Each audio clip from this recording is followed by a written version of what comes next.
Welcome back to the deep dive. So I want to start today with a bit of a counterintuitive concept. Okay. When you think about your computer crashing or, a program or a service crashing, what's the immediate reaction? Oh, annoyance. It's annoyance, right? It's a sign that something is unstable, something is broken. It's an absolute nuisance. I mean, usually it means a late night for some poor system administrator trying to figure out why the server just fell over. It's a headache. Right. We see a crash as a failure. But today we are looking at a scenario where a crash isn't a failure, it's actually the trigger.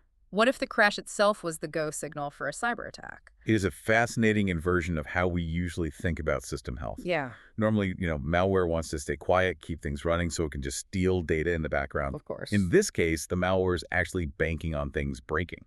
We're digging into a brand new open source tool that just hit the scene yesterday. It's called RecoverIt.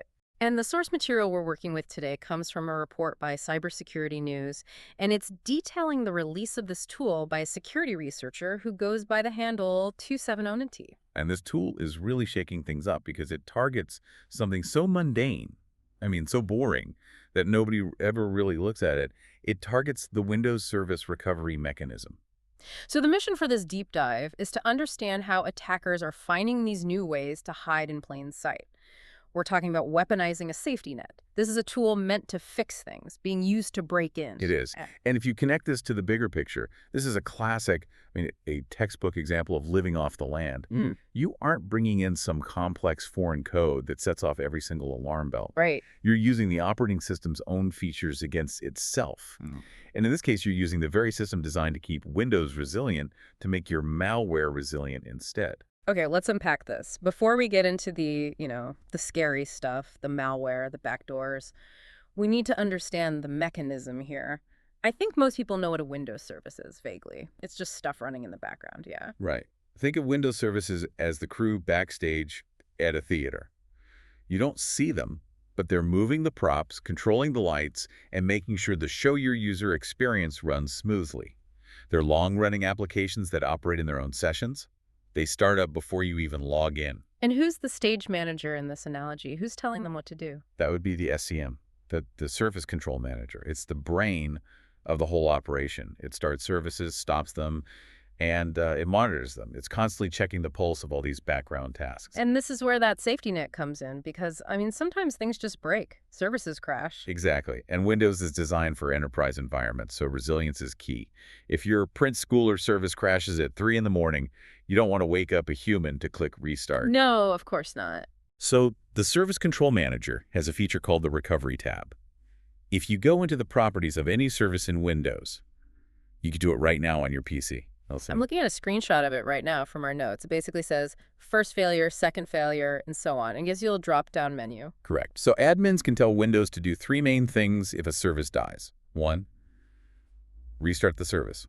Simple enough. Just try again. 2, restart the whole computer. A bit drastic, but, effective. Yeah. And number 3? Number 3 is the vulnerability. Run a specific program. Run a specific program. Okay, so help me understand the legitimate use case here. I assume the intention is run a diagnostic tool or maybe send an email to the IT guy. That is exactly the intention. It's meant for remediation scripts. Maybe a script that clears out a temporary cache folder before trying to start service again, or a logging tool that dumps the memory state. It's designed to be a helper. But this tool we're talking about, RecoverIt, it isn't running a helper script, is it? No. And this is where it gets really clever. This tool, RecoverIt, it abuses that third option.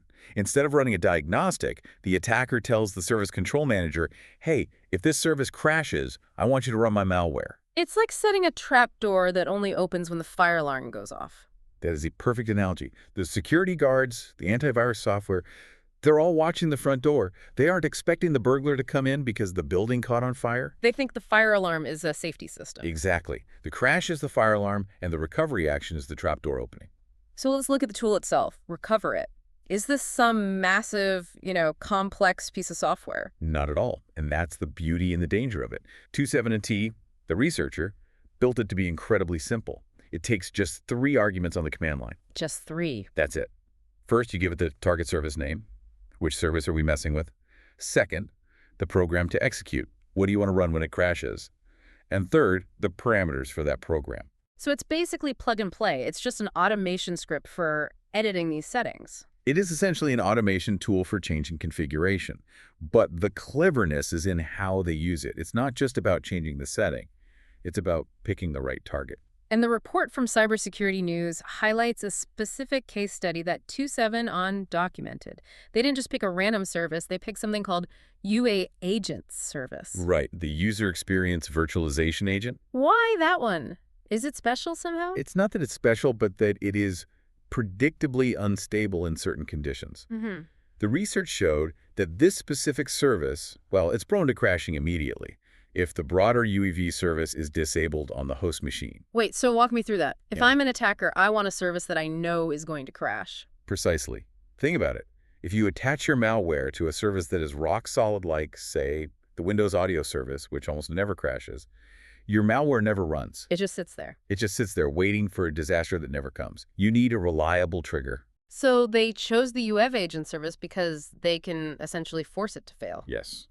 They can create a situation by disabling one of its dependencies where that service is guaranteed to trip and fall on its face the moment it tries to stand up. Okay, so walk me through the attack chain. I want to visualize this. I'm the attacker. I've got initial access. I run RecoverIt. What happens? Step 1. You run RecoverIt. You point it at the UAgent service. You tell it, when this service fails, run this payload. Let's say, for example, a Cobalt Strike beacon. Which is a common tool for maintaining a connection to the victim, right? It calls home. Yes, it allows for lateral movement, exfiltrating data, all that. Or even simpler, you could just launch a command prompt, CMD on exe, to give yourself a shell. Okay, so the trap is set. I've rigged the service. The trap is set. Now, step 2, the service tries to start. Yeah. But because the environment is configured to make it fail, maybe you disable the main UEV service, the UEV agent service crashes, terminates unexpectedly. The fire alarm goes off. The fire alarm goes off. Step 3, the Windows Service Control Manager, the process known as services.exe hand. It notices the crash.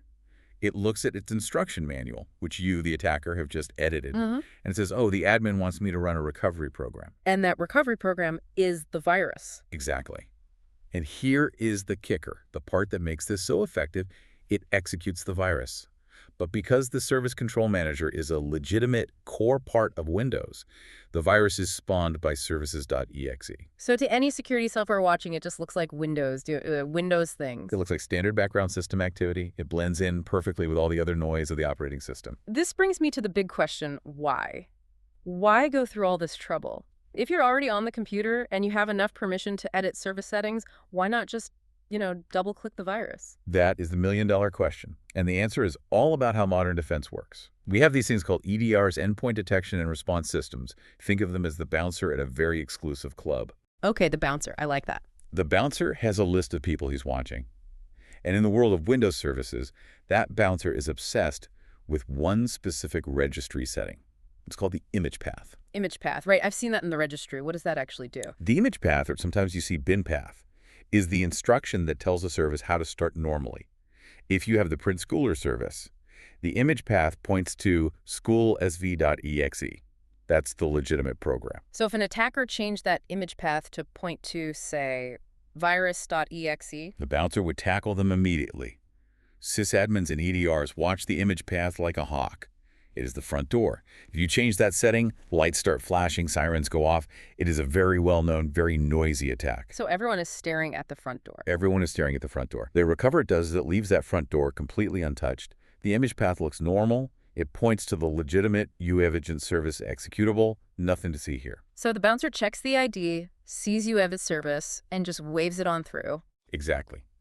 But RecoverIt modifies the FailureCommand and FailureActions configurations.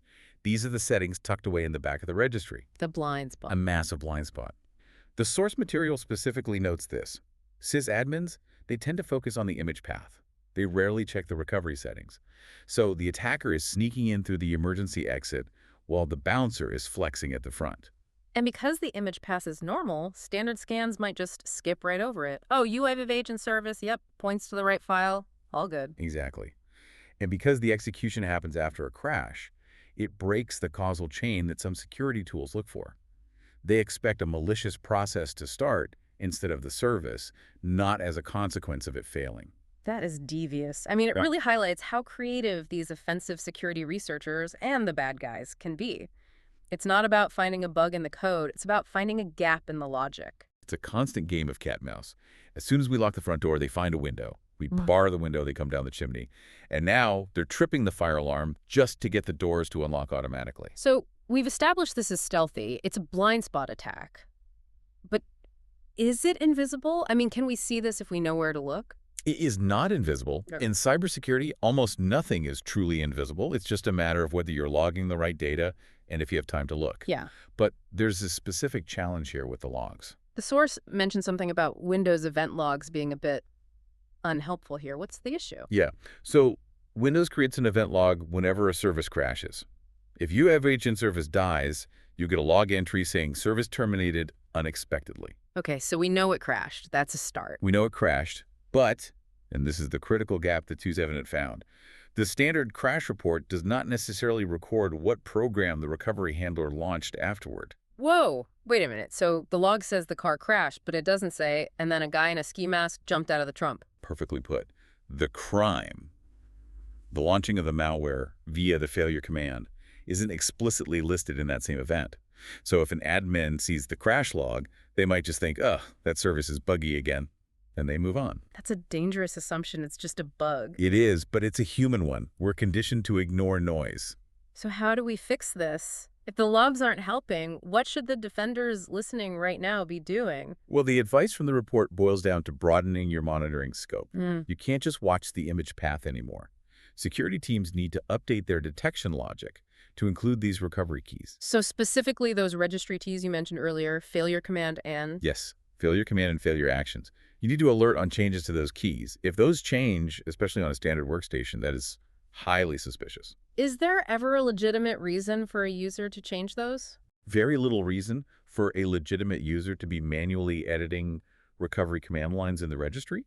I mean, maybe a very specific enterprise tool might do it once during setup, but if you see it happening on the fly, that's an anomaly. This seems like a solid rule to put in place. What about watching the processes themselves?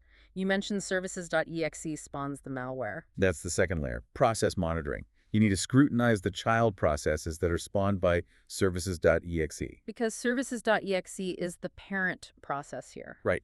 Services.exe spawns services. That's normal. It spawns things like svcoast.exe. Yeah. But if services.exe spawns a command interpreter like PowerShell or CMD, that is a huge red flag. Yeah, why would the service control manager need to open a command prompt? That doesn't make any sense. It shouldn't.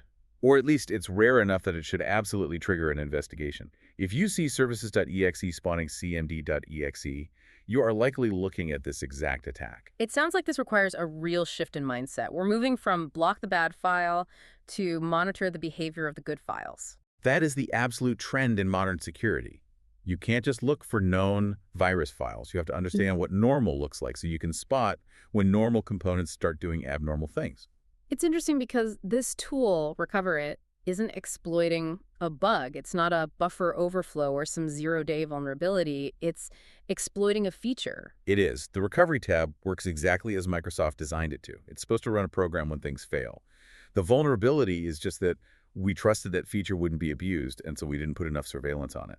It's a failure of imagination on the defense side. We couldn't imagine why anyone would want to configure a crash. And that is why tools like this get released by researchers. By putting this out there as open source, they're forcing the industry to look at that blind spot. Now that the tool is public, EDR vendors have to update their rules. Sysadmins have to check those keys. It's the sink or swim method of security research. If you don't expose it, the bad guys will use it in secret. If you do, everyone has to fix it. In a way, yeah. Better we learn about it from a researcher's report than from a ransomware note. It forces defense to evolve. So bringing this back to the so what for our listeners. Yep. What is the main takeaway here? The main takeaway is that legitimate administrative features are often the best camouflage. We worry about downloaded files, email attachments, weird USB drives. But in this case, the threat is coming from the control panel. It's coming from the settings menu. It highlights the need for what you always call defense in depth. Absolutely. You cannot rely on one lock.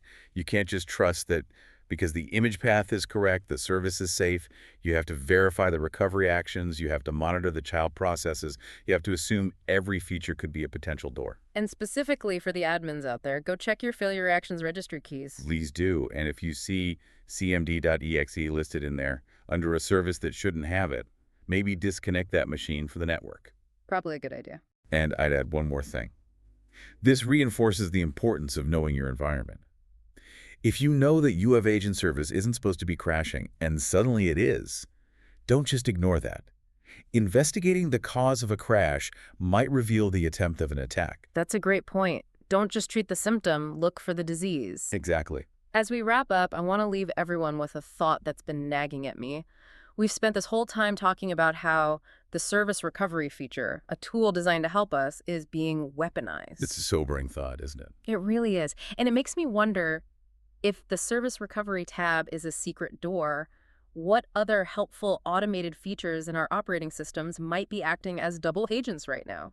We have so many features designed for convenience, for self-healing. You're right. I mean, think about Task Scheduler, accessibility features, automated updates. Exactly. How many of those helpful hands are actually holding a dagger that we just haven't noticed yet? It's something to think about the next time you click Enable Automatic Settings. It certainly makes you want to go back and read the documentation a little more closely. Convenience is often the enemy of security. Thanks for diving in with us today. Check your logs, watch your registry, and we'll catch you on the next deep dive. Stay safe out there.